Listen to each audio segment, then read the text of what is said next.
I'll call to order this regular board meeting of the Nelson County School Board on April 21st, 2015 at 5 p.m.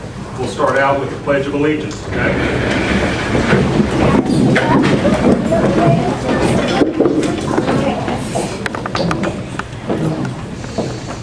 Pledge allegiance to the flag of the United States of America and to the republic for which it stands, one nation under God, indivisible, with liberty and justice for all.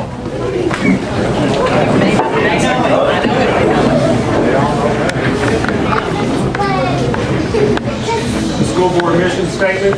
The Nelson County Board of Education, representatives of our citizens and entrusted with their children, pledges to support the mission of the Nelson County School District by setting visionary direction through effective policy, oversight, and efficient resource management.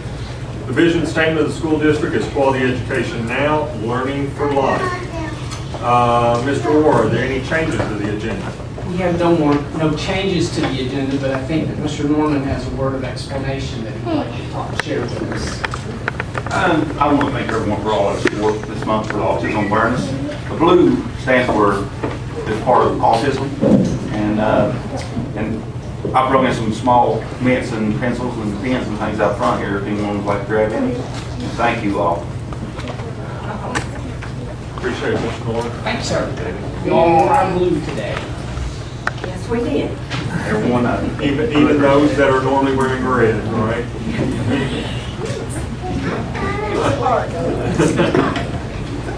Moving on to item number 3 on the agenda, the student and stakeholder engagement. It looks like first thing we got is 3A, which is the student performance, and I see a bunch of youngins in orange out there. We do have packed all the cute in the room that we can possibly squeeze. So, Mr. Hill, if you would like to introduce our performance this evening with Ms. Martin, that would be awesome. Thanks, Mr. Ward. At Foster Heights, one thing we try to focus on this year is our cross-curricular connections and trying to make sure we're supporting literacy and specifics for kindergarten in our related arts classes. So our performance tonight is an extension of a lesson that students have been learning with Miss Martin. And they are Miss Tyndall's kindergarten class. They're going to be performing the story of In the Tall Grass by Denise Fleming, and they'll be singing and playing instruments to accompany this story under the direction of Miss Bet Martin. So with that, I'll say take it over.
cookies, and it took a little while for us to play together as a band. So it took a little while, but we got it, and they've worked super hard. So parents, thank you so much for allowing your children to come out tonight, and the board, thank you so much for hearing us. We appreciate it.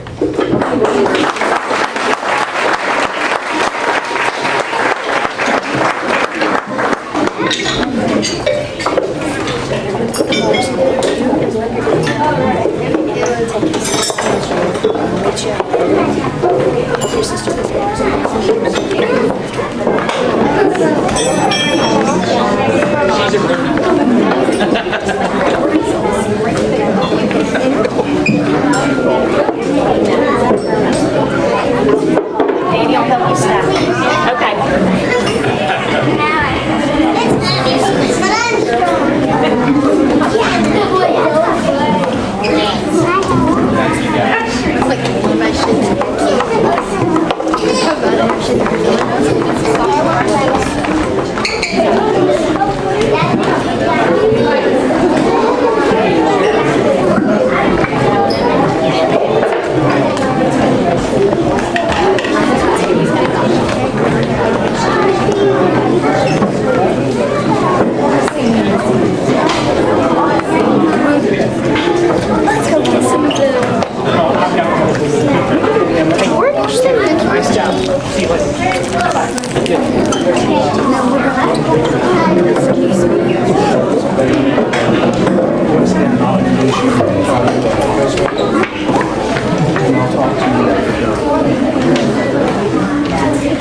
I know that's a school night, so a lot of parents, young ones home, give folks a chance if they need to slip out there.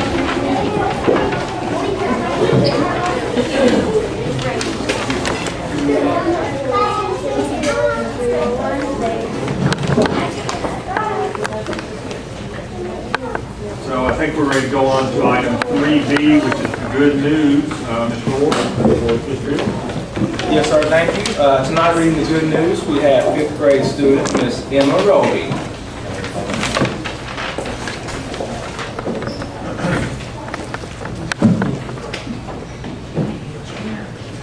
Boston FPS team plays second elementary district Governor's Cup and will compete in regional competition on Tuesday, March 17th. The elementary FPS team plays second in the district competition. Ms. Heather Smith, middle school social studies teacher, will represent our school in Nelson County as a nominee for the Campbellsville Excellence in Teaching Award. Nelson County High School students Clara Fosgate and Julia Taylor placed 6th and 10th in the State Governor's Cup competition. They were the only individual students in our entire region to place at the state academic competition. Nelson County High FFA will send 3 students to state speaking contest to be held in June. Congratulations to Bailey Sims, Rachel Young, and Dean Hendricks on their accomplishments. Congratulations to the boys basketball coach, Bev Hart, who was inducted into the Kentucky Basketball Coaches Court of Honor at the State Boys Basketball Tournament on Friday. Coach Hart has coached for over 500 wins and 800 games through 31 seasons. The Nelson County FFA chapter participated in the Justin Worthington I Love Cows Essay Contest Memorial Award. This year's winner is Martin Williams. Martin was recognized with a plaque at an awards presentation recently and wins an Angus heifer. Nelson County senior Roby Powell won first in state for the Extreme Networking Challenge at the Student Technology Leadership Program Championship. The New Haven and Boston Middle School Band scored a distinguished rating at the 4th District Performance Assessment on March 26, 2015. Our first Mystery Literacy Night was a big success. Students, parents, and staff dressed up and worked to find out who stole the cookies. As a result of their high ACT scores, Aaron O'Neill and Caroline Thomas are attending the 3-week-long Academy for Summer Studies hosted by Duke University. OKH Raider Club will have 3 students advance to national competition this summer. Laurel Philpott, first place for on-site poetry. Lydia Newton, first place for digitally enhanced photography. And Kaylee Knight, second place for sculpture. OKH bands completed at the KMEA District Concert Band Festival in March. 6th and 7th grade bands were proficient and the 8th grade band was distinguished. Outstanding. Thank you.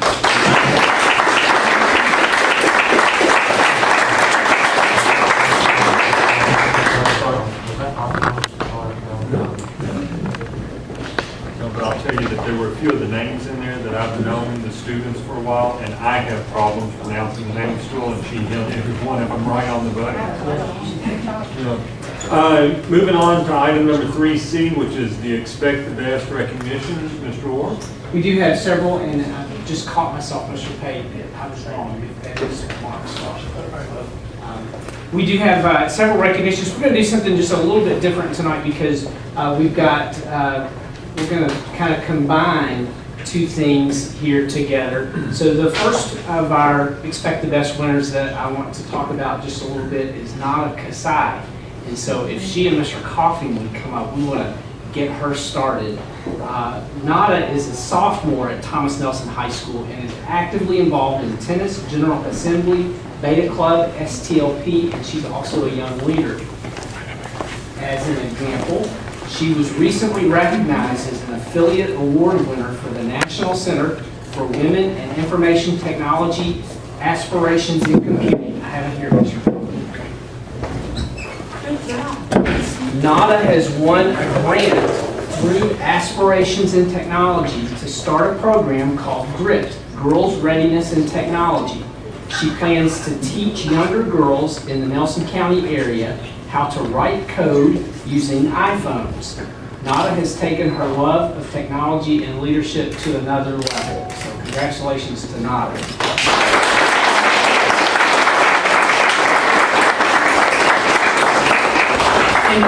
And she is Miss Breeding's neighbor. I don't know what the connection is there, but I'm sure it's appropriate. Miss Breeding, you're just hoping some of it rubs off on you? So Nada, if you'll hang on, we're going to ask the other Expect the Best award winners to join you. We'll take another picture of you in just a minute. Will that be okay? Yeah, sure, thank you. Awesome. We also want to recognize Miss Mitzi Averett from Bloomfield Elementary School and Bloomfield Middle School. Miss Averett's role as beta sponsor for Bloomfield has forever changed the lives of many students. She encourages students to step out of their comfort zones on a state and national level to tremendous success. She spends her free weekends working auctions to help the club raise money to allow more students to go to convention. She puts in countless hours outside of the normal workday. In addition to that, I should say, helping parents and students to prepare for state and nationals. She expects the best of her students and helps them achieve that potential. So thank you, Ms. Averett.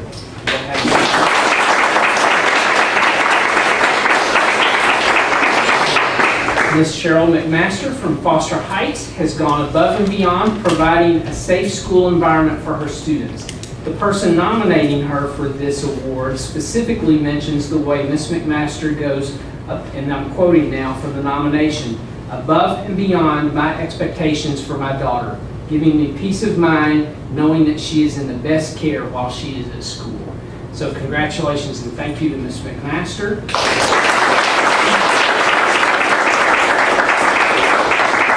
And then for our parent award, Ms. Renee Douglas from Boston School.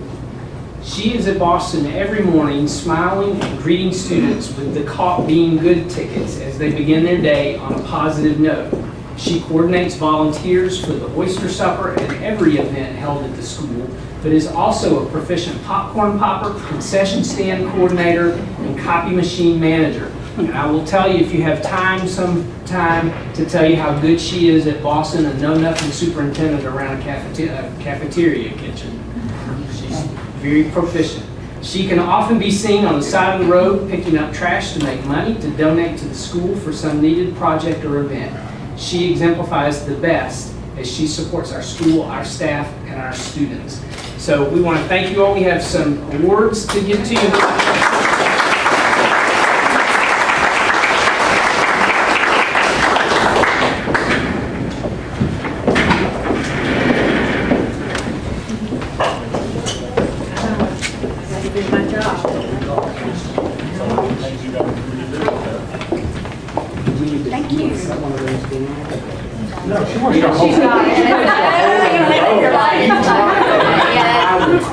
She wants to hold them both, so she can go, look what I got. Thank you, ma'am. Thank you. All right, Tom. And you'll want to tilt them down, You'll slide. mix all this up so the light will not. Yeah, not way forward, but That's just my enough. duty, is to tilt the light, okay? And we all need to take a step to the left, Tom. If you'd like, we can go off center. Oh, it don't matter. You tell us what to do on that. I She's think the you guys boss look on the great where you tilt. are. Okay. I like that.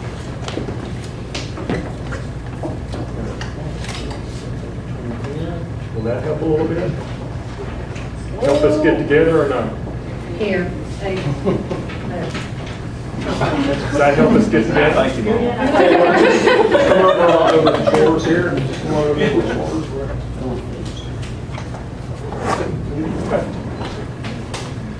My set.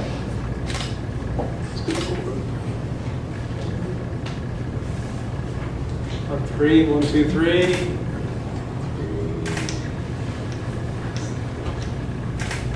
It is possible for me to count higher. Try to avoid that. 1, 2, 3. All right. Thank you. Good job. Like your mother. Thank you. Thank you all. And take 2 more years. You gotta do the 4 peak there. You can use yours again. Thank you. Use Diana if you're getting it. Thank you. Nada, I have a shirt for you. This is the shirt school district logo. All right, you're very welcome. I don't think you'll get me to speak. You might do that.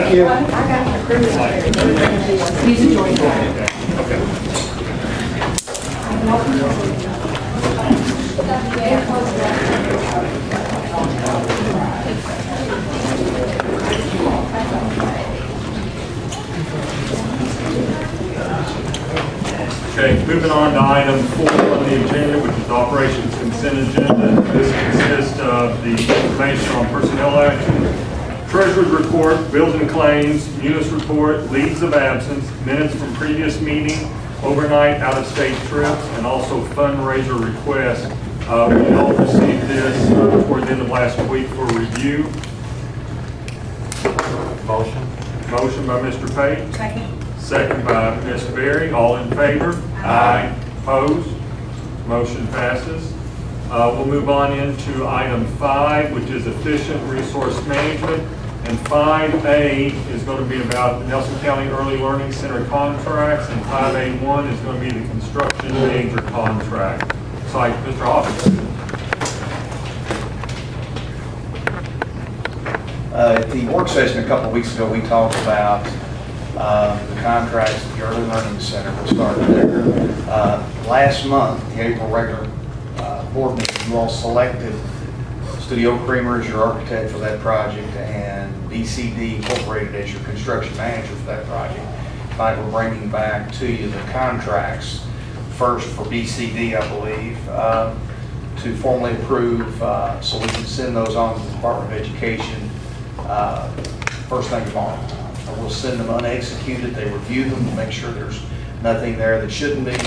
They'll send us back notice that we can go ahead and execute, sign those contracts, and then we'll proceed from there.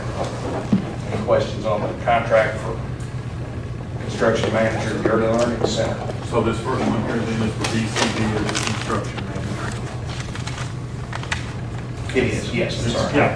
Yeah, I was more repeating there. Okay. Is there any questions or discussion we need to have on that one? Do I have a motion? I'll make a motion. Mr. Hayes makes a motion. I'll second. Ms. Breeding seconds. All in favor? Aye. Opposed? Okay, motion passes. On item number 5A2, which is the architect contract for the Nelson County Early Learning Center. Yes, sir. Again, this is something we talked about. Both of these contracts for the Early Learning Center are currently based on a construction cost estimate of that project of $2,250,000. The prices associated obviously will change. If construction cost is less than that, cost will go down. If it's more, cost will go up.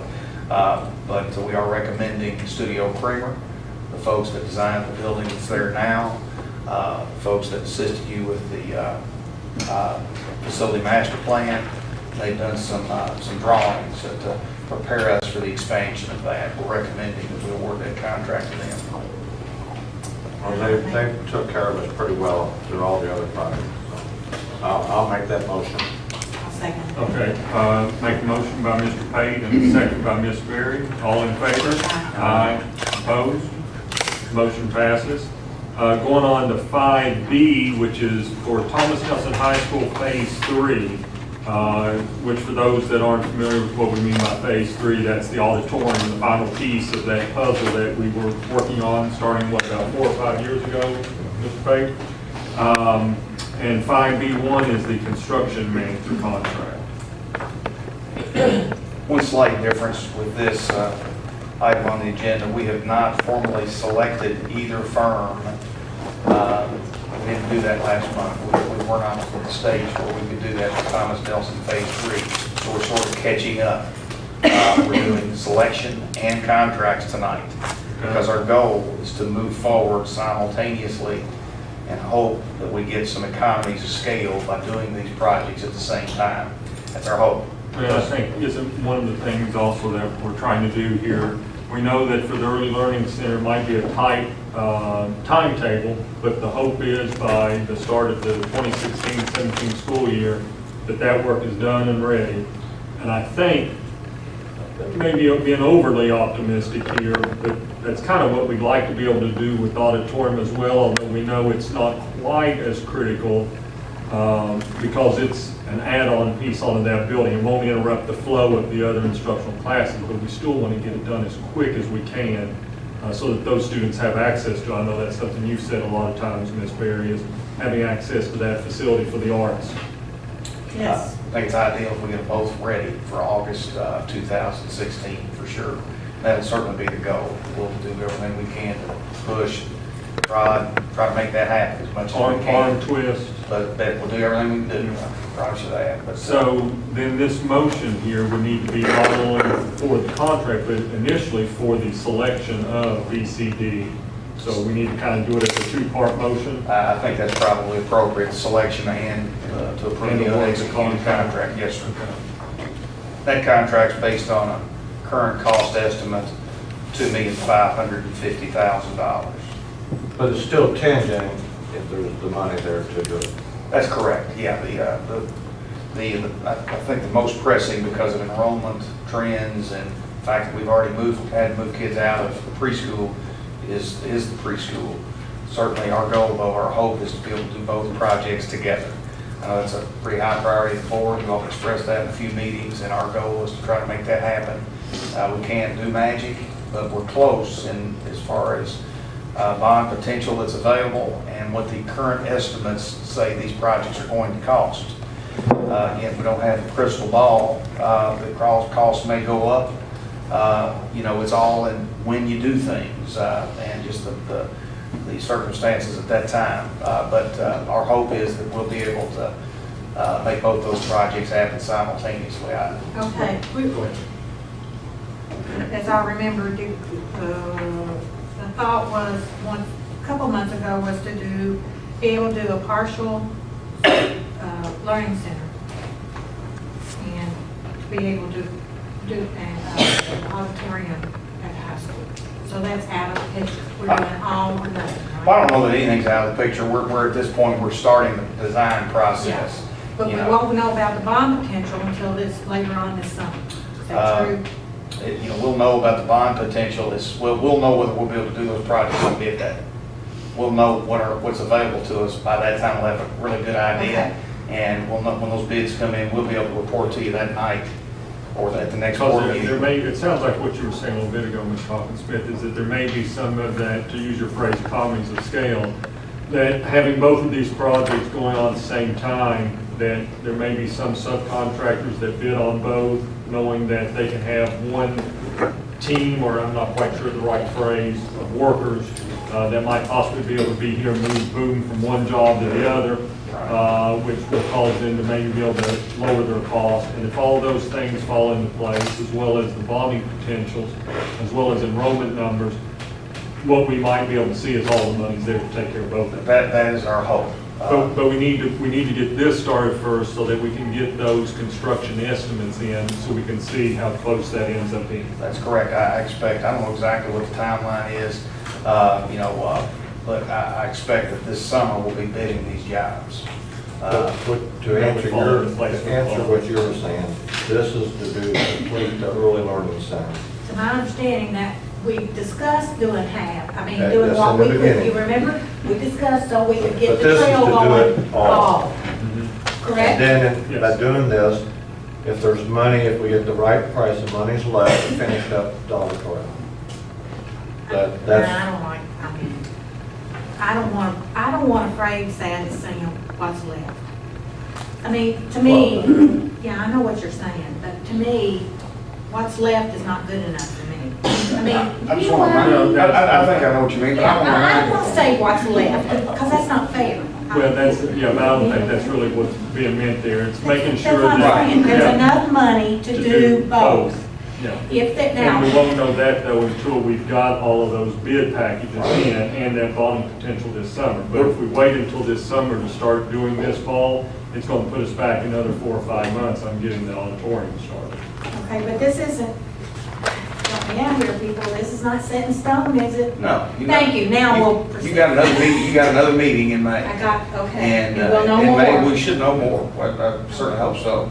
Okay. And you can always, they begin the design process, and certainly you can always tweak, better word probably. Okay, as Which we go we've done forward. on other projects where Absolutely. we've said, now let's really kind of do it this way. Or even, I know in past, Studio Kramer, and really it's probably been Studio Kramer most times, Stephen Ward has come forward and said, if we can do something a little bit different here that is just as good aesthetically, just as good structurally, but it saves you some money so that you can end up tightening the budget down. We've already started to have some of these conversations Okay. with staff.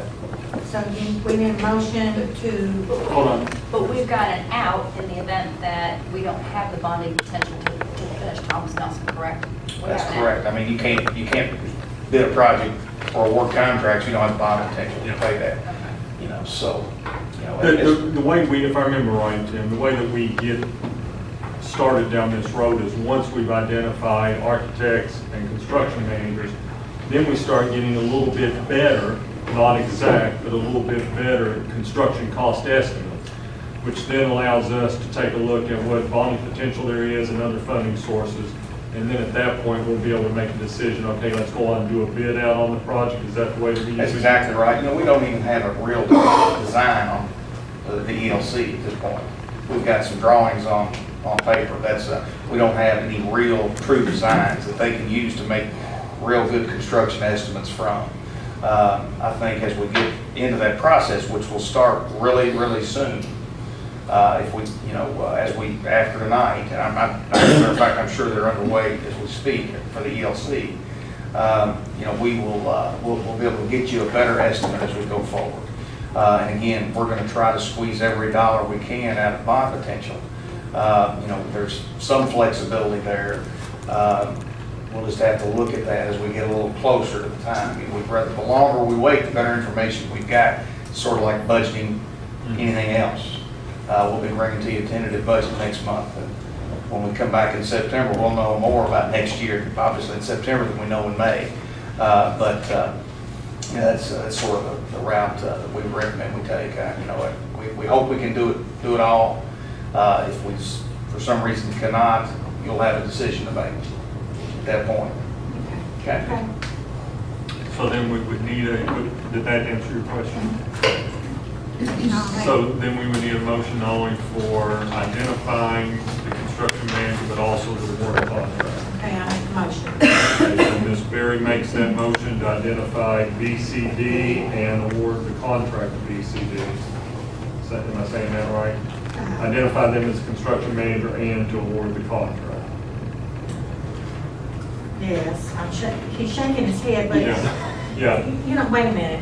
I'm gonna ask a question now. Did we not decide BCD couldn't No, So this what's the is wording? the contract is for being the construction manager. Okay, that's, Yeah. I heard something different when you said it, so I make the motion that we approve contract submitted by BCD for management of services. Okay. So a motion by Mrs. Berry, Second. second by Mr. Norman. All in favor? Aye. Opposed? Okay, motion passes. Moving on to 5B2, which is the architect contract. And again, this is for that final and third phase of Thomas Nelson for the auditorium. And just to remind you from some discussions we've had before, Studio Creamer is continuing to offer to the district a rate that they've taken the entire project, even though the school's been open for 3 years. They're still taking the total cost of phase 1 and 2 and this, rolling it all into one and offering to us a lower rate based on the construction cost, a rate of 5%. If we were to look at this as a standalone project, the rate would be significantly higher than that.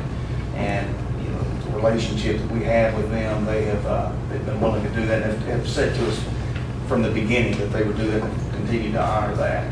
So the rate that they're quoting to us for this project is 5%. It is lower than it would have been otherwise, or lower than it would have been had we chosen to award it to a different architect if they follow the state schedule. Now, architecturally, Thomas Nelson High School is a gorgeous building. I mean, and then we've had, We're in a relationship with all of them. we have, and I mean, and they've been very aggressive on making sure that it's aesthetic, but also cost effective, in my opinion. I think it makes I sense. feel like they're very professional and Well, and It makes sense. I mean, we don't want it to look like a thumb sticking on a foot out there, Right, so. right, exactly, yes. Ready for a motion? So then we would need a motion for not only identifying Studio Kramer as the architect, but also to approve a contract for them. I make a motion that. I'll Studio second. Kramer, yes. Okay, so Ms. Berry makes the motion and Mr. Norman seconds it. All in favor? Aye. Opposed? Motion passes. Moving on to 5C then, the audit contract. Mr. Hawkinsmith. Again, we're here, we've come, I guess it's April every year, we approve the audit contract for the year that's about to end here in a couple of months. And we, again, discussed a couple of weeks ago in the working session that we would like to recommend to commit to Smith and Company for fiscal 15, 16, and 17's audit. You only sign a contract for fiscal 15. You're not signing a contract for 3 years, but they proposed a slightly decreased price to you for those 3 years because if they know they're going to do this audit, they don't have to go find business to take its place. Does that make sense? I feel like they get into a lot of detail. They're doing a good job for us. And we would recommend that you make that commitment to them for the next 3 years and sign a contract for fiscal 15.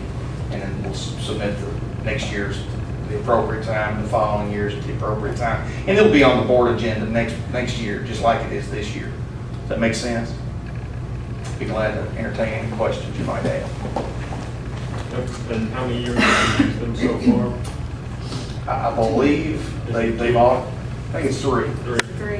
I think This will be the third, yeah. This will be the 3rd or 4th. Okay.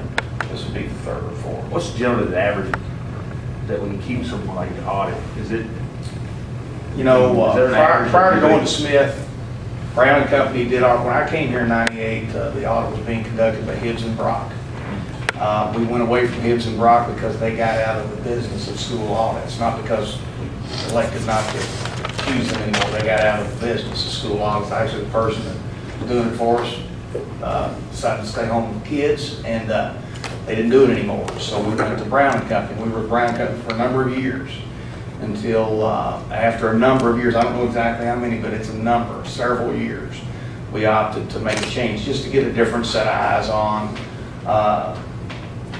on things. I think that was provided a little comfort for the superintendent at the time, and board members at the time. And at some point in the future, you may want to do that again.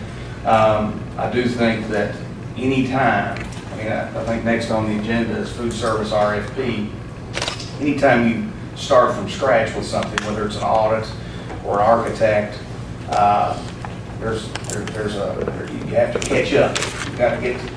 You got to familiarize yourself with things, and so I think we would. It would be, there'd probably be less detailed checked by a new firm. I think I talked to Jason Lestrange a couple weeks ago about this, and they spent significantly more time here the first year they did our audit because they were just getting up to speed with things. Now they know how we operate. They can get into probably more detail than they did that first year, if that makes sense. Again, I'd be glad to answer any other questions you might have, but they do. They've done. I'm convinced they've done a very good job. They've had comments every year in the audit. I haven't always agreed with them, honestly, but that's their opinion. An audit is an opinion, but our staff works well with them, and they get. I think they do a good job for the board. I think like what you're saying would allow them to dig a little bit deeper into some more specific things, maybe even areas that you want looked at even more.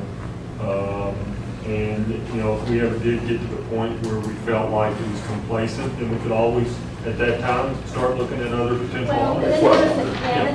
When do they recommend There's, to go to somewhere? I don't know that There's really not a recommendation that I'm aware of. Okay, I just wondered. Some districts, since I've been here, had the same auditor every year. Yeah, there's some parts of the state that there is only one auditing firm that will even supply bids to school districts. Not quite so much in this part of the state, but it sounds like we've had some luck, and Jason Strange has really, dug in and found a few things that he suggested that there be changes made on it. And we gotta think, if you go out, then you pay more money too. And that's true. Up to 3 times as much, because these people are very reasonable, I think. And again, the object of the audit is not to find they're not gonna find a crook. They're only there to audit, to look over and make sure that everything is A, B, C, and D. The process. The process is not going to find anything, they're not in the business of that. An audit is not what that's for. An audit's just to make sure that what goes in food service is food service money. What goes in special ed is special ed money. It's not to find any rules. It's just to make sure everything's up and above board. I'll tell you one more thing, sort of in defend the recommendation. I think this year we are, you may have, I think we've mentioned to you a couple of times, and I know you've read the newspaper about the unfunded portion of the retirement systems. You all have seen, I think, some of the other entries, the audit entries we've had to make up to this point. We get to record that this year. And I think I estimated to the best of my ability a few months back what our percentage of that debt might be, but it's a whopper. It's a big number. And we actually have auditors are having to get trained on how to report that. We actually have a webinar that I'll be sitting in on with Ms. Parker the next few days for how to do that. And I think it's another reason to use someone who has some familiarity with what we're doing here in school district audits. So that'd be my recommendation. Any other questions? Have a motion? Motion by Mr. Norman to do the 3 years with Smith. Second. Second by Mr. Pate. All in favor? Aye. Opposed? Motion passes. Thank you. Thank you. We'll move on to the food service RFP, item 5D. Ms. Peach. I'm hoping it's a little warmer up here. I'm freezing it. Oh, it's still cold. It's not nice. Okay, well, Tim mentioned that we sent out an RFP for new software for food service. A lot of reasons for that. The main ones are that it's completely and totally outdated. As a matter of fact, it's not even being supported any longer. When I first came here last year, I thought, wow, if there was anything I wanted to change quick, it was going to be this, because it's just quite prehistoric in the technology age. So, and then now to find out it's not even going to be supported by its own company. So we actually are only one of 3 left in the state of Kentucky that have the software. Breckenridge County and Pike County, they both have it. So I've been talking to those directors as well about what are you guys thinking with what's out there now. When you're talking about food software, you're talking about the lunch software that is used for students to go through the lunch line and the accounting piece of that? And Yes, and what interfaces with Infinite Campus to keep account of all of your free and reduced lunch information, Okay. All the reports that have to go to the KDE and the USDA, all that, it's major. Okay. It's sort of the technical brain of the operation. It has to be efficient and accurate. And right now, what we've been dealing with is something that counted on a lot of human accuracy, more so than it should. Not that we're not accurate, but when you're having to manually take hard copies of things and compare it to other things and call parents and ask for confirmations and things of that nature that wouldn't be necessary with efficient software. It's just, it's ridiculous. So I think we're going to be where we need to be once we have that. So we received the RFPs back and we opened those. There were 2 that we were suggesting to look at. There's one that comes highly recommended. In retrospect to that, there's the other one that came in is the one that's not been highly recommended by other districts that have tried it. And that's just the overwhelming word that I'm hearing. Of course, KDE, they can't vouch for one or the other. But I know that when we are training and we're talking about reports and things of that nature, we are talking more along the lines of what can be created with the company that I'm going to suggest, which is Heartland. I think we had was there an Excel that showed the price difference? That's what I keep looking for. No, I have a decision maker. So this Heartland School Solutions is the one that was overwhelmingly recommended by other school districts? Yes, and the software itself is called Mosaic. The upfront cost of that is, let's see, well, it's close to $30,000. The upfront cost of the other company, Infinite Campus, was close to $41,000. However, the difference is that the annual cost in maintenance of that is $13,000 for your Heartland Solution company, and it's close to $11,000 for Infinite Campus. So it's a little bit less to maintain Infinite Campus annually than it is the Heartland company, but you get that upfront difference, and you're getting so much more with your Heartland Solutions, and so much more of a recommendation. Did you go demo the program? I did not go demo them. They sent demos to me, and then with their everything that they sent back with their proposal, they sent all kinds of examples, the So differences. you didn't go to another school that is currently using it to watch them working in action and Well, get a feel for it? Actually, at Frankfurt Independent, where I was for 8 years, we had the Heartland Solution product. So you've got experience on that? Yes. But this is the new product that they've come out with, which is the state of the art. Yeah, it's called Mosaic. It's all web-based. It's really neat stuff. There's mobile apps. And that's why the initial cost is less from the way I'm reading it and understanding it, is because you don't have that initial hardware fee, because essentially you can take your smartphone, tablets, anything of that nature, and because it's web-based, use it. I could work on reports from home and on the go. If there was a non-traditional feeding site that day, let's say the principals decided we wanted to do a picnic, but food service was still going to provide that food, and we wanted to still be able to account for those meals, it's as simple as an iPhone. We can ring those kids in right there. So it's really, really neat product. So is that, you talk about this, was this going to be similar like to Munis where it's all cloud-based? There's no hardware locally? That's my understanding. I was kind of asking, Right. but I was watching Yeah. Dave back there in the back as well. So it's all cloud-based, it's no local hardware or? Nothing to So our that helps server, with they cost as maintain well. all the information. Okay, does this cover the money situation, like the kids paying lunch and, Yes, I mean, there won't be any, they can pay from online, so.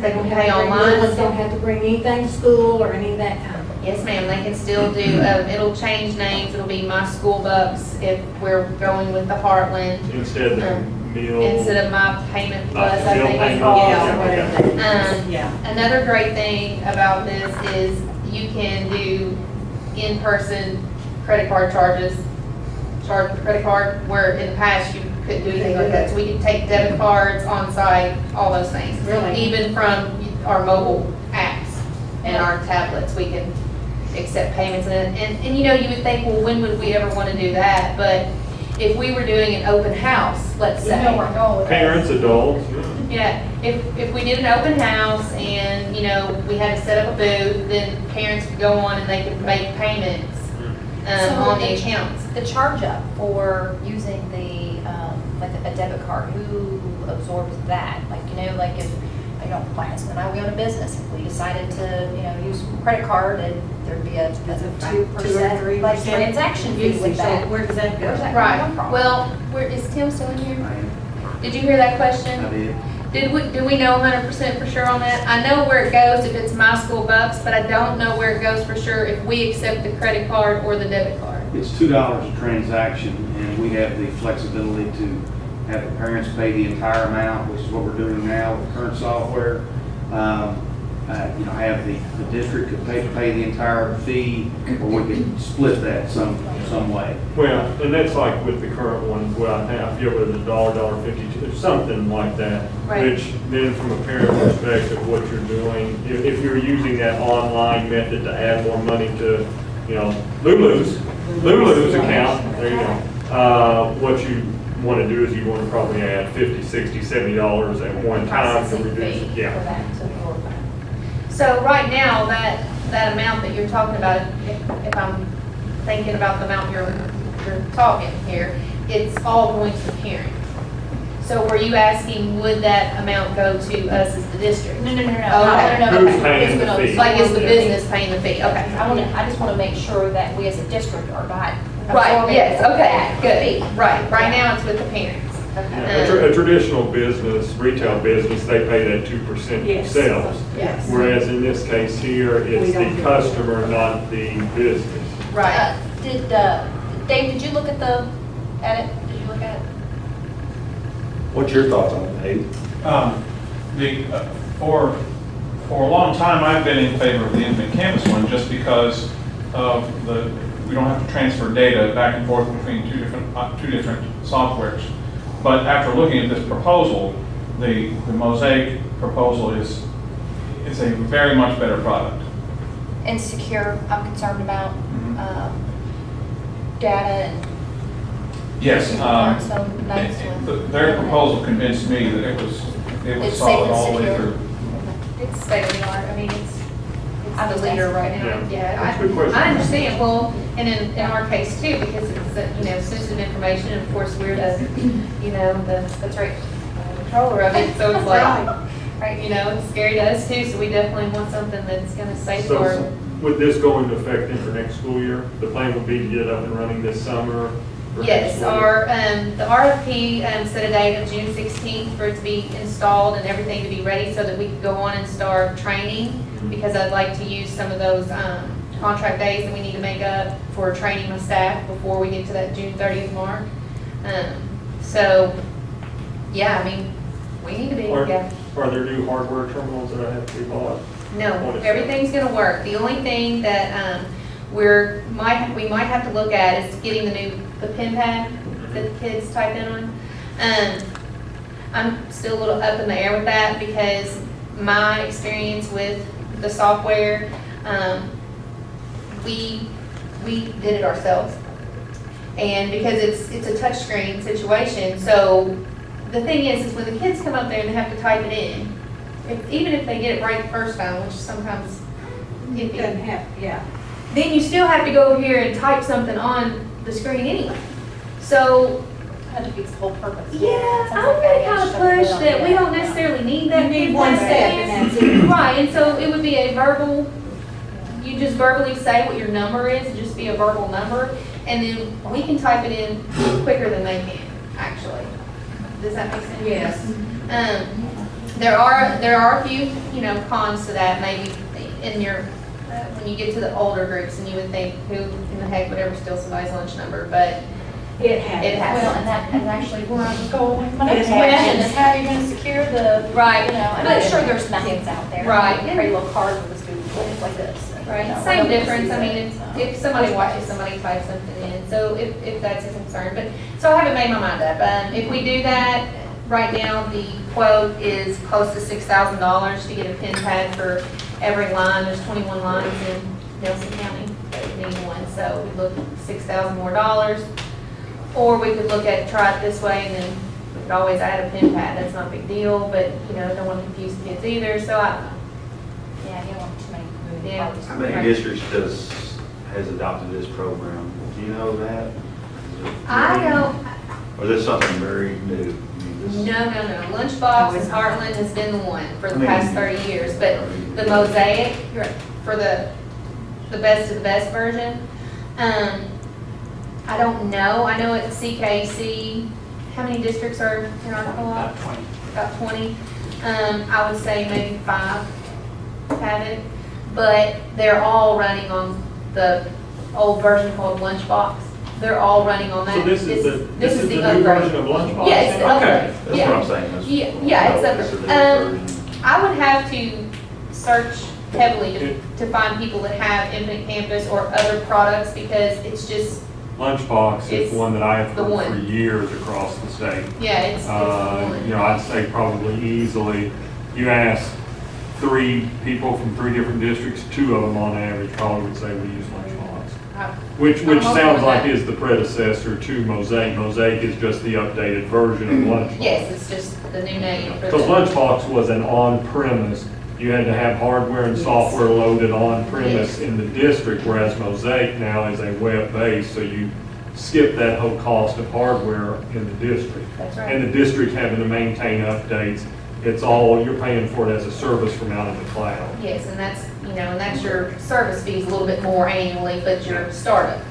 Yeah, which means it's one less thing that April and Dave and all the tech folks have to worry about. Dave's shaking his head vigorously. One less thing they have to worry about technically within the district, so. Right. And it interfaces perfectly with Infinite Campus, and it does everything that they know it's supposed to do. It's amazing how much they have worked with each state to find out what exactly we need that's, expected of us, and literally just pulling the data from the state website into our system, and then it does everything it needs to do with it, instead of us doing manual downloads and uploads and exporting this and importing that, so it's great. The district have the money to support it, and it makes you and your team's life that much easier, then it'd be a good thing. So, Yeah. is that a motion then, Ms. That's Breeden? a motion, Good yes. motion by Ms. Breeden, I'll second it. second by Mr. Norman. All in favor? Aye. Opposed? Motion passes. Thank you very Thank much. you, Mr. Enjoy Norman. you. Thank you. Moving on now to item 5E, child care rates. Ms. Wilson. Thank you. I've got some information before you that you all requested from the work session of some neighboring counties and the rates that they are charging. There aren't a lot of counties around us that offer all the child care services that we currently offer. Some offer just before school, after school care. Some do not offer the preschool daycare for a half a day. So the ones that I have listed are LaRue, Washington, and Bardstown, because those are the 3 that provide the same services. And I have listed their rates. I've highlighted in yellow what I would like to recommend for next year for the child care rates. Which is different than what you initially. It decreased the employee rate in each area. And just out of curiosity, what changed your mind? Well, your question, I mean, we certainly don't want to be unfair to our employees. I mean, we currently this year are on schedule to slightly lose money in our child care program. So we know we've got to raise the rates. But when you asked the question, we did discuss it and reevaluate it. And, you know, I mean, it's possible next year we may come back with a revision, but for right now, we're trying to recommend rates that will break even, at least break even for the district. And that's key, that we're not subsidizing child care, but then we're also not charging exorbitant prices. Well, and you know, the other thing too, when it comes to the employees, I mean, I'm HR, I'm going to advocate, you know, for the employees, and I think anything that, you know, any business or organization can do to make it a benefit, make it a, you know, hurt for an employee, you know, then you as an employer, you're kind of, you looked at, you know, as an employer of choice versus, you know, I mean, you know, I mean, oh, absolutely. Yeah. And so, and I think that, you know, other districts can look at Nelson County and say, well, gosh, you know, their child care, you know, if there's a young teacher who maybe, you know, wants to come in and look at us to, you know, to teach in our district, and she's very talented, or he's very talented, and come in and say, well, gosh, well, their child care, you know, for employees, and look at it. I mean, it's so much, you know, less expensive than the other, you know, gosh, you know, that's a district, or, you know, that really values their employees, and it shows through this. And, absolutely. You know, and, so, and we do recognize our employees, or they say it. So your question at the work session helped us reevaluate that, again, just to make sure that we are not losing money with the program. And looking at this, it looks like the proposed compared to the current, kind of on average about $2 Correct. across the board. I mean, they're a little bit different from one section to another, but it's roughly $2, so it's kind of an equitable across the board increase. I just think of the working teacher that is a working mom or a working dad, that's no spouse, you know what I mean? And it's hard to swallow $5 or $6, but a $2 one, you can go with. I mean, it looks a lot. Cost of the software. That's right. I can get by with that. I mean, you know, that, and I'm all for giving our teachers every benefit that we can give them. That's what we need. Because considering the pay is not. you're in it for the love of the game. Yes, you know, and I want to make sure that they feel comfortable with thinking that they are appreciated in our district. That's right, and providing them these services so that they don't have to worry about, you know, their small children, and, you know, they are going to be well taken care of. They're in the district, they're going to start in the district and remain in the district, and, you know, then And this is just one more advantage that we can have. Yeah, and I think that it, like I said, it's a benefit for the employees that makes, you know, the Nelson County School District a district, you know, an employer of choice. And that's what we continuously, I think, strive for and look at. So I can live with the $2. I could not live with the $4, but I can live with the $2. Thank you for bringing it up. Absolutely. Thank you. Team effort. Any other questions on it? So then a motion. I'll make a motion. I figured you would there. Ms. Bree makes a motion. Mr. Norman seconds it. All in favor? Aye. Opposed? Motion passes. Thank you, Ms. Wilson. Thank you, Ms. Wilson. Moving on to item 6, college and career readiness, and 6A is unbridled career cruising, which is the individual learning plan. These ladies are going to help me, so they're going to get ready while I talk to you just a minute. You should have a blue folder at your table. That's what I'm going to talk from, but let me give you some good news. I was over at Nelson County High School this afternoon. We have 4 more children who are, or students who are career college ready as of today. Nelson County Thomas Nelson had some, but we don't know the exact number. I also visited a CCR program today in Simpson County. They had 4 that were career and college ready too. So we're all about kids, so that's some good news.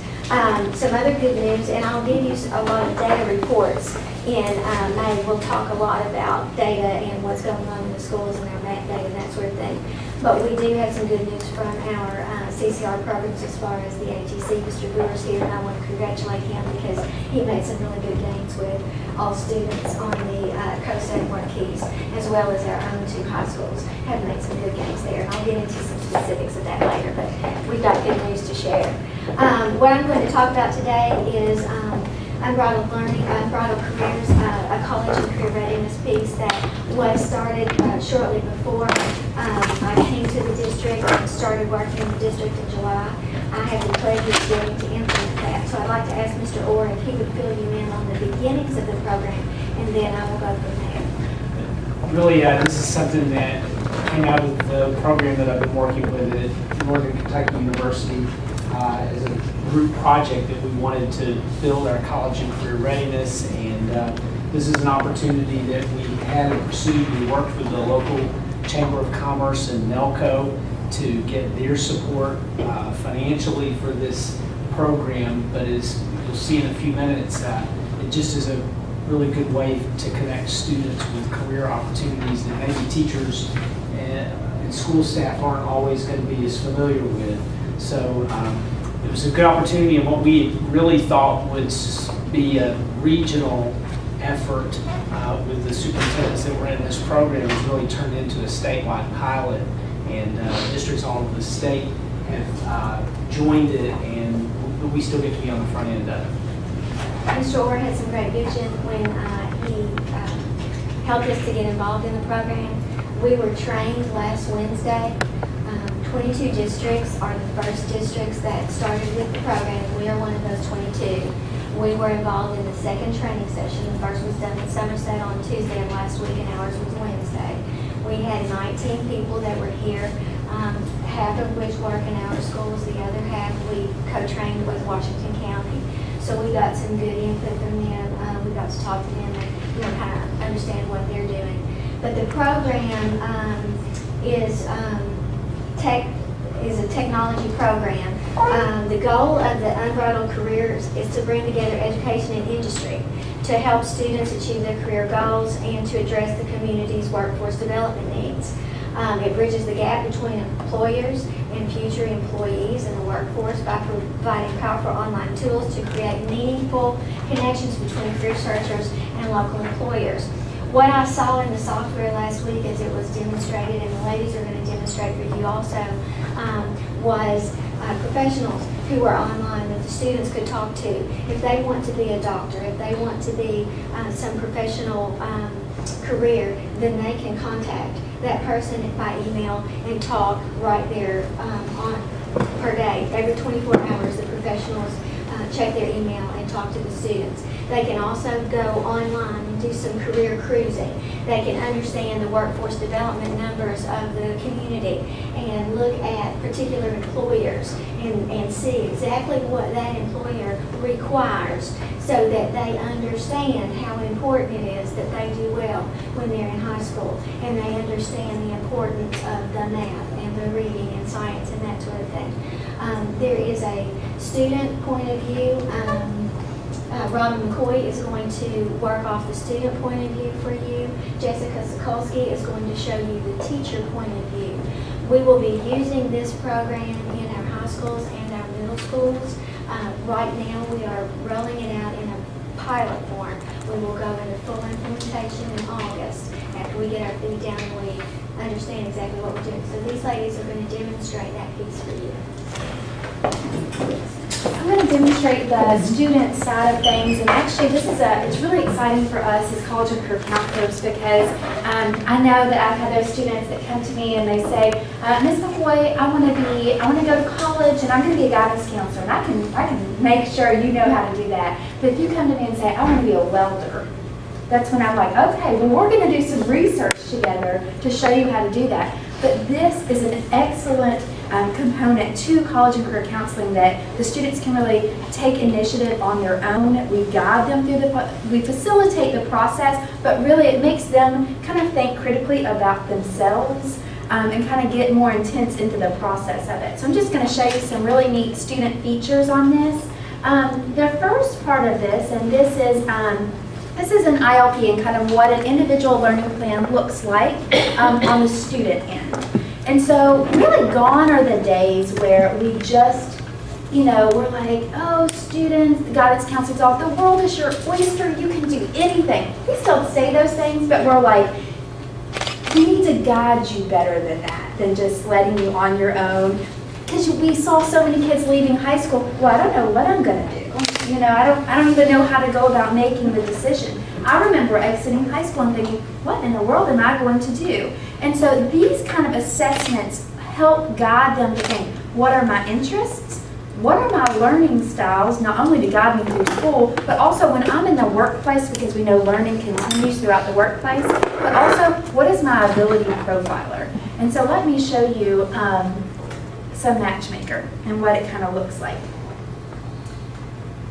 Okay, if I scroll down here, a student would take a matchmaking survey and it looks at their interests and kind of talks about, do you like, do you dislike, do you not care about these things? So it draws out their career interest rankings. And for example, this student has construction manager as his top one. And I can tell you this student is very interested in engineering. And so you can see these things all kind of connect to this. And he came to me and he said, artist, Ms. McCoy, an artist? I'm not interested in being an artist. Yes, but through your interest because of your drawing, your interest in kind of making the blueprints of plans, that's why that's thrown in there.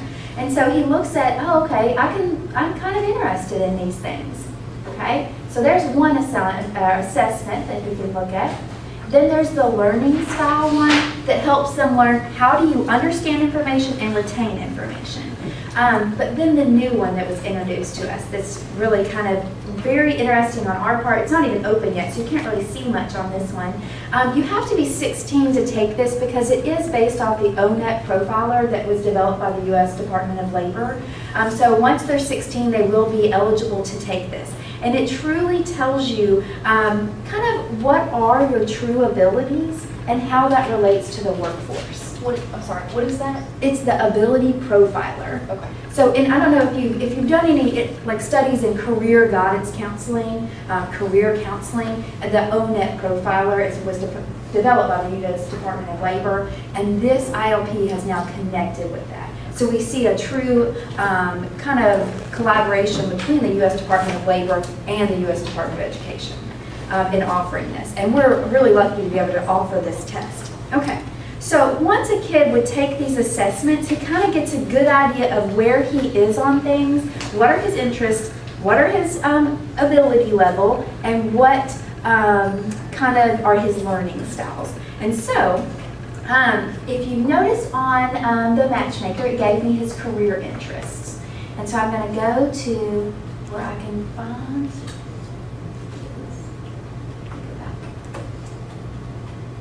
Okay.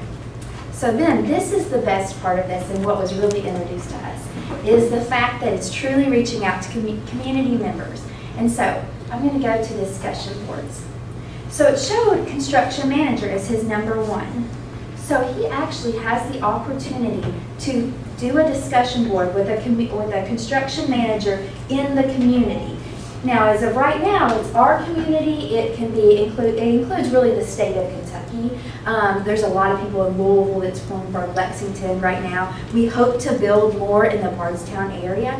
But so he can, he did not do this. This is a question posed, and I'm not going to pose a question for him because that's one of the things I told him I was using his account. He was like, Ms. McCoy, what are you requesting on my account? Typing in all kinds of discussion questions. And so they could actually talk to this construction manager. And for example, a person throughout the state of Kentucky, somebody has posted what type of education is required to be a construction manager.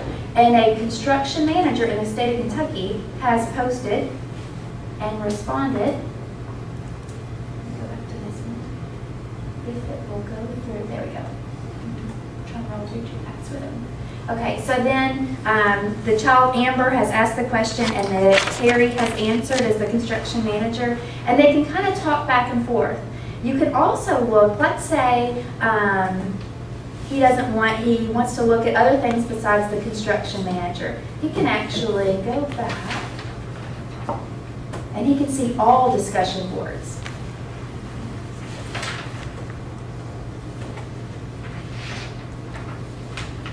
Because let's say he's wanting to look at, let's say he was wanting to be the artist instead of construction manager. He can pull up all discussion boards. So the one example they gave in the training was the doctor, but there's all kinds. And you see the number beside the career choice.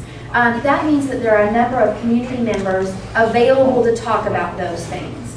And notice it is growing. It's growing in the state of Kentucky. They just introduced this. So not only is it growing in schools, it's growing for community collaborators as well. I mean, some of that type of a question, it's a very generic question. Well, what do you have to do to become a construction manager? Right. But in the operation preparation that I think several of us have participated in at times through the district, that's one of the questions the kids ask. Well, how do I get to do what you do? Mm-hmm. And you sit there and you kind of talk through them. Well, because most of them will just think, well, I just need to go to college, right? That's all I need to do. Or I can just, I learn a few things, I read some books, and I'm good to go. Right. And it gives them a chance to really see what all's involved. And for some students, it may say that's exactly what I want to do. For some, it may be, I'm not too sure that that's what I'm interested in anymore. Right, exactly. Well, another thing that it does too, which is really good, and I've actually signed up with this through Shelby County, is it establishes a relationship between the community and the students. Sure. To where when the students, when they end up, graduating, or they're choosing their career or choosing college, they've already established this relationship with people who are hiring. And so it's a great method to get these kids jobs. It really is. That's absolutely right. Yeah. It's the networking part of this, because they can start talking to them, but also, I'm going to show you the activities in just a second. They can actually request summer job opportunities, internships, things like that now to be furthering. And so when they do go to get hired, we have this huge door that's opening up to them. So it really is, just a great feature that we'll have access to now. And let me show you those profiles. So each kid can say, okay, I'm interested in being a construction manager. What kind of jobs would be offered in that vicinity? And so one for construction manager, Auburn Leather Company fell into that group. And it shows all their information. It shows what they're looking for, because Mr. Jackie was right.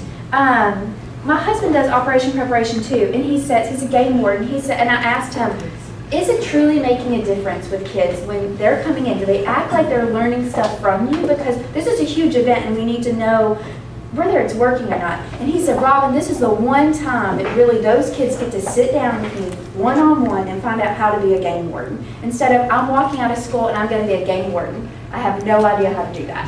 You know what I mean? It gives them really that. So these things show what they're looking for and how to go about that. There's also related companies, because this is Auburn Leather Company in Auburn, Kentucky. They need to start thinking, am I going to move to Auburn, Kentucky? And this is another thing we think, kids, they would think, is that job in Bardstown, we think that the wheels would start rolling. There's a lot of times we have to point out, Auburn Leather Company is in Auburn. Are you moving to Auburn to take that job? And you really have to point those things out to them. But it gets them thinking on their own. I'm going to be a filmmaker and I'm going to do it from Bardstown. Well, exactly. You can maybe do that, but there's probably other locations you'll have to be. Yes, exactly. And then my last thing I want to show you is the activities, and kind of getting back to what Ms. Breeding said about how we can make those connections, not only as educators, but the kids themselves. So this is Dow Chemical, which is in Louisville. And Dow Chemical is saying in their activities, and a kid can see all this, and an educator can see this as well. So there will be some facilitating to get the kids knowledgeable about what this thing can do. There's a lot of different facets. And Jessica will kind of talk about that. But notice that Dow Chemical, they're willing to attend career fairs. They're willing to do company tours for our students. They're willing to host job shadowing opportunities and summer site visits for teachers. And so they're willing to do all that stuff. And then, let's say I'm like, okay, because we do host Operation Exploration and throughout the district for seniors, and they can job shadow. And so they can say, well, Ms. McCoy, I don't know who to job shadow. Let's get on your ILP and take a look of who would be willing to actually host you as a job shadower. So the student can make a request. I'm not going to make a full out request because again, Colin would be like, Ms. McCoy, you'll be working at Dow. So he can make his request here. Now, as educators, we were very concerned on what if I have a student who just puts in, they want to request, job shadowing at any location with no demand, there are 18,000 job shadowing opportunities. There is a control feature that we have as educators that Jessica, I'll kind of pass the buck off to her and let her kind of show you the features of that. We do have to approve requests, things like that. But also as educators, we can request them come to Operation Exploration, Operation Preparation, that they be a part of this. We have a way to prevent them from wanting to be a job shadower of a tiki bar owner. Exactly. Yeah. Although I wouldn't like a job shadower myself. So that was what the student sees. I'm going to show you what the educator sees. This is my account, and we have a lot of control over what the students are doing. I can get into students' ILPs, check out what kind of progress they're making, what their top choices are. Sometimes when I sit down with the student, I'm a counselor, so when I sit down with the student and they're telling me, well, I don't know what I want to be, just like Ms. McCoy helps me guide them into different areas. When you all come in for our Operation Exploration, a lot of times kids will sit down and be like, why did I get paired with you? I have no interest in this. Well, it's because I've looked at their ILP and they just have no idea that career might have some of the interest in it that they have shown through something like this. So just in general, the whole ILP is fantastic of helping us guide students. So for the unbridled portion of this, we can go in and search for lots of companies, and just like Robin said, because this is so new, we don't have a ton of companies yet. We're going to work here in the next couple of months reaching out to companies within the community. So this is a better resource for us, because if there is companies out, and I think Paducah has a lot on here, that's not doing us much good or our students much good to make them come in and make those job shadowing experiences and come to college career fairs for us. So we can search by just typing in a company name. We can do the ABCD, go through it that way. We can search by cluster. So if I have a group of students that come to me and say, I'm really interested in a particular career cluster, I can click on that and see what different businesses have signed up that fall into the cluster that they're interested in. And then I can also search by industry to see what might be out there for them. Yeah, absolutely. To get a company to go along with this, how do you reach them? Well, it's easy. They approach their human resources groups in the Chamber of Commerce, the associated industry groups, and things like that, and they reach out to them. That's how I got involved. Yeah, that's Through your exactly chamber. right. Because we're not loaded with a lot of industry here, like in Louisville or Lexington or any of those bigger Or you just cities. pick up the phone and you call. I was going to Well, say, that's I what mean, I'm the saying. manpower that we put You in go out and recruit. when it comes to Operation Exploration, we email, we call, we face-to-face. It is an ongoing effort. We've made some wonderful connections through those two programs, Exploration Preparation, the past couple of years, specifically since Kentucky's kind of taken on the initiative. So we'll start with those bases first, but then reaching out to community members that we normally haven't connected with. I think this is going to be a big thing for it. We have a college and career readiness district employee for both high schools.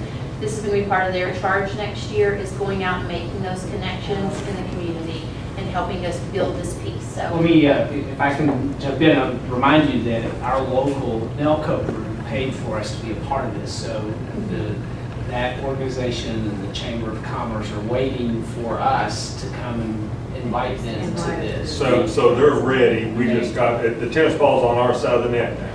Now that we've got begun the training process and gotten it in place at the district, and we get ready on our side, we'll be able to take it to them, and they're ready to work with us, and have already committed to do that, not just theoretically, but financially as well. Well, I just thought there was like a coordinator that associated with the program to, instead of going out and saying. That's going to be the CCR person. And yeah, and there's one on the state level that's initially taken on this, but they're kind of displaced from us because they're, Frankfurt and everywhere.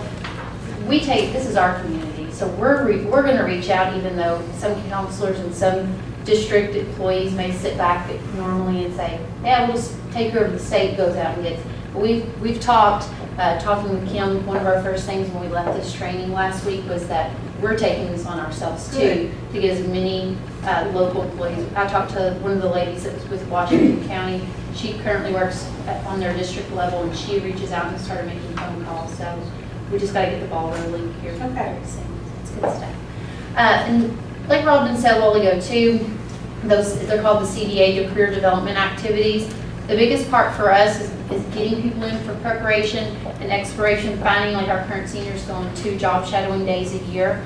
A lot of times we put it on them to reach out, part of learning how to, some of those soft skills, how to pick up the phone and call and ask somebody to come shadow. And then we help place them too. This will be key in showing us what companies take on job shadowing opportunities so that we can say, okay, this matches you.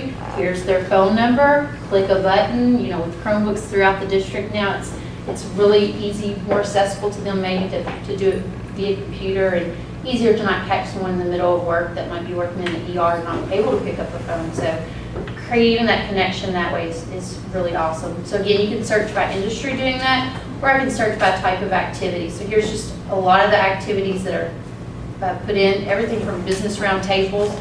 As an educator, I can see what kind of roundtables can I get a part of. I'm a former business teacher, so this would have been really awesome for me to go into, figure out what businesses I would be able to come in and have discussions with, say, okay, what kind of skill set do you want me to have my high school students leave to go straight into the workforce? So I thought that was a really cool thing for local or current teachers to be doing. Everything from career fairs, interviews, job shadowing. Co-oping is also another one for us. Career Pathways has really become the push in the state of Kentucky. I have a lot of students, current juniors that will be seniors next year, that have been asking me help to place them in co-oping opportunities. So being able to go in here and finding those connections right away would be extremely helpful as an educator, to not just make a bunch of calls figuring out who does even offer co-oping to our students. We'll be able to access a list right from this database, which is really nice. Don't just rely just on that database. Absolutely, yes. So go beyond, because I know some people, not all businesses will jump into this, especially in the beginning. It'll be nice in the future when everyone sees how wonderful it is. The security part to me was a big one too, because like Robin said, you have students that might request to go to a tiki bar in Hawaii, and there's one page that Kim, did you already give them their photos to? On this back. Well, I'm going to put him on mine. On the back page, there's a diagram that kind of shows the progression of how this electronically goes through. So the student, it first goes to us before the request goes on to someone else. So Jim Bob's not going to have somebody come in and do the job fair that I wouldn't first say, yes, that it's been approved and is okay for There's a workflow that helps secure it. Yes, absolutely. The only one that's not approved by us, and I was a little iffy at first, is with the discussion boards. But there is a way to flag conversations, to raise awareness from flag message boards right here. So from the educator's view, I can go in, I can flag someone that might be inappropriate discussion boards going on from the employer or from a student to make sure that awareness has been raised about what's going on, to have it removed by the people that run the ILP. So that's one good portion of it too. And those are the biggest things that I think are, the most beneficial for this program and the way it relates to us. And I just can't say, I think it's going to be awesome for educators in general to be able to have these resources, and eventually for our community, become even more part of our school and make that connection. It ties into the work-ready community piece that I know you were instrumental in, Mr. Orem, and getting a lot of that moving and shaking. And it was a comment that you made too, Ms. Brown, about Mr. Brewer, that connection with our area technology center. I mean, I always have believed that that's kind of one of the hidden gems we've got. And we talk about college and career ready. And, college is the one that comes first. And of course, all of us want every child to go to college and to have that opportunity. but they're also students that they want to be career ready. Absolutely. And that career readiness piece may be through certification at the ATC, or it may be through the ATC giving them a taste of what they're interested in. They go to maybe a two-year trade school or an associate's degree or such. So, anything that we can do to make that connection between what our high school kids may or may not be interested in. Because I've always believed high schools, we teach them certain things in high school. We help them decide what they want to be. We also help them decide what they don't want to be. Yes. And, that connection with the ATC and that connection with the community. I'm sure there's many students over there at the ATC that are in the automotive track career pathway, that being able to reach out and connect with Colin Heaton, the Chevy dealer, Franklin Brothers, and some of those, that being able to do job shadows or really learning what is it I've got to do to be ASE certified, and how do I go about getting a job there, because that's where I want to work. I make my husband come in from Louisville and do the explorations, because we have a hard time finding people locally sometimes to do it, so we'd love to reach out. And we do have some varied industry here. We don't have gobs of industry, like you were saying, Ms. Terry, but, we've got everything from manufacturing to the retail piece to the health part of it. Our signature industry here in the community as well. But, I can share with you that I just had a student from Shelby County High School that just in 2 days of job shadowing at Edwards, where I work, and it was wonderful having him there. It was absolutely wonderful.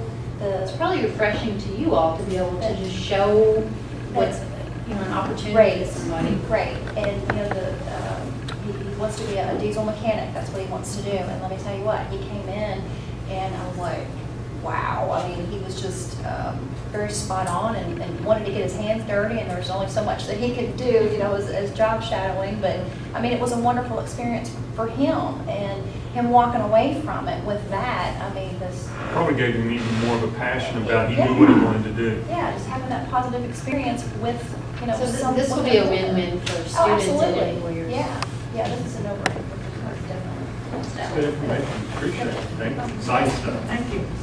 Thank you, ladies, appreciate it. Moving on into item number 7, which is safe and caring environment. 7A, which is the Communicare contract. Ms. Miles? I'm just asking that you approve a contract between Communicare and Nelson County Schools, again, for this coming school year, so that we can provide some mental health services to some of our students within our school day. We've, just so you're aware, we have signed this agreement with Communicare, brought it to you on an annual basis for the last several years. They've been good partners with us, and so we just get ready for next year. I'll make a motion. Okay, motion by Mr. Norman. Second by Mr. Pate. All in favor? Aye. Opposed? Motion passes.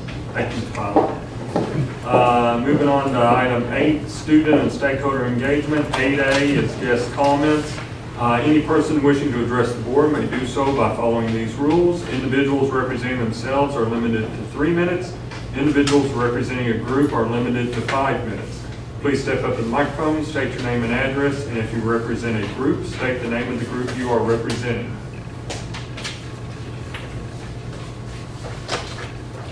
Okay, moving on to 9, motion to adjourn. Motion. Motion by Mr. Pate. Second by Mr. Norman. All in favor? Aye. Opposed? Motion passes. Do we need executive session? No executive session. Hey, good job, team.